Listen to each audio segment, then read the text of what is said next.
Hi and welcome back. How did you go this week? Did you find some great pictures that line up with the goals you're looking to achieve in life? And did you find some words that really evoke that emotional response within you? I really hope you did, because over the next 2 weeks we're going to be working on using those pictures to help program our subconscious mind to really work in our favour and make our achieving our goals almost automatic. This next 2 weeks is really my favourite 2 lessons in this whole series because they've had such a radical influence on my life, and they were one of those aha moments in where sometimes you get an idea of how something works, or people explain things to you, but then it drops from here into here. Suddenly it makes sense, and it becomes something that you understand a whole lot clearer. Well, these examples I'm going to give you over the next 2 weeks were really like that for me, and they were able to help me understand the way I do life and the way how my life has become the way it is, and allowed me to then assess that and change the things that I want to change in life. So I really hope you get a lot out of this week and next week, and why don't we jump straight into it.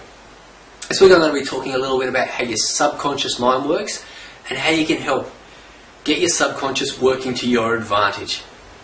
Now, I talked last week about, a little bit about the way the subconscious and conscious minds work. But I want to explain it a little bit differently this week and give you an example.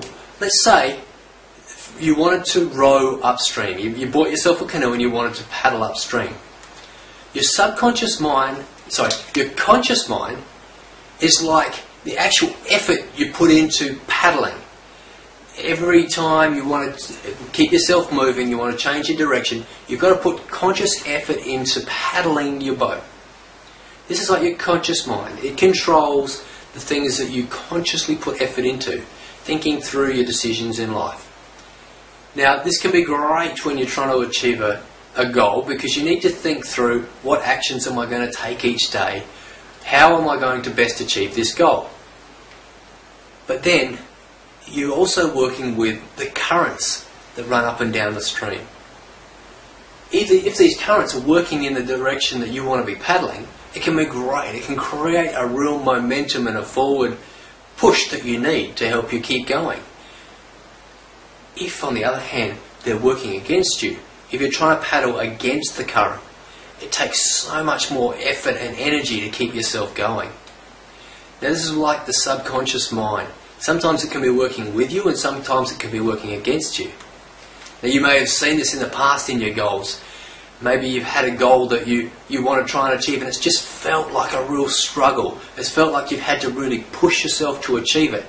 And whenever you let your guard down a little bit, you stop putting that energy in, it feels like you take 10 steps backwards.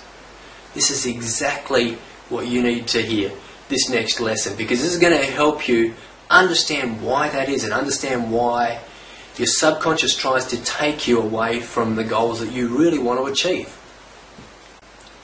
Now, your subconscious mind is actually controlled by your memories.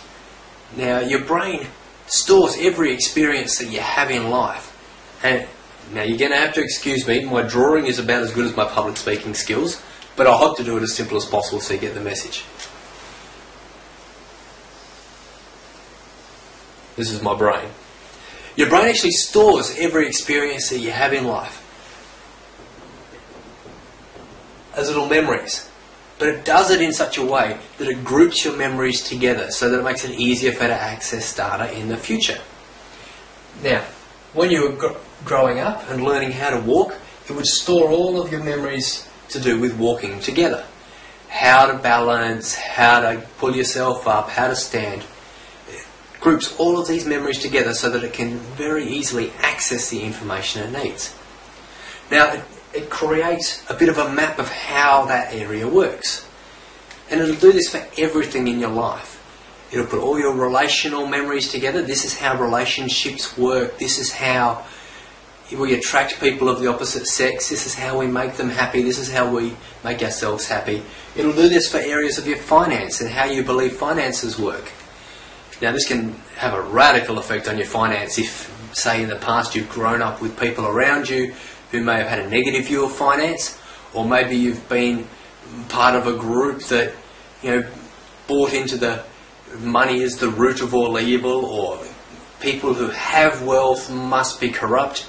If you've had a lot of these inputs in the past, your brain will automatically store them all and create a map that is what finances are like, and that is how the generation of wealth is. Now then, the problem with that is when you then come to try and get wealth in your own life, if you want to try and raise some more funds for yourself, your subconscious mind is not wanting to take you towards the thought of being filthy or the root of all evil. So it'll be subconsciously working against you. Like I said up here before with the currents, you'll be pushing one way, thinking you want a pay rise or that you want to generate some more wealth, and the currents of your subconscious will be taking you away from that, because it will not want you achieving more wealth and being wealthy, because it has attached these negative emotions to it. Now, did you know your brain is actually capable of taking in 2.5 million bits of information at any point in time? That's 2.5 million of these little sensory inputs that it's going to store. Now, just have a think for a second. It's an amazing number. Have a think and just stop, and while you're looking at the screen, think about how many other colours, how many other shapes you can see around you, just in your peripheral or even looking directly at me. And then think about the sounds that you're hearing, the sounds in your room, any smells, the taste in your mouth, things that you can feel. All of these, your brain can deal with 2.5 million of them at any one time coming in. But your conscious mind, the part that it actually actively deals with, can only deal with 7 at any point in time. Plus or minus 2 depending on how you're feeling. So your brain needs to know what information to let through to your conscious mind and what not to. And to do this, it's actually developed a really sophisticated filtering system to be able to decide which of those 2.5 million inputs to let through and which ones to filter out and just send direct into here.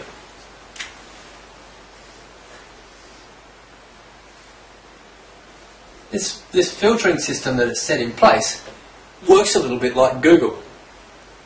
That it has certain criteria up here that it uses to filter all of these 2.5 million inputs and decide which of the 7 goes to your conscious mind and which of the others just gets stored. Now, like we talked about last week, the advantage of this is if you can program these to send the right information through, it can make a massive difference. If you are wanting to lose weight, and let's say you have a real hankering for chocolate. Now, I like chocolate. Chocolate's one of those things that I have attached some positive emotions to in the past and some positive energy. And so when I'm feeling hungry, my brain will quite often let through thoughts of chocolate. This chocolate will make you feel good. This chocolate will help you get more energy. Now,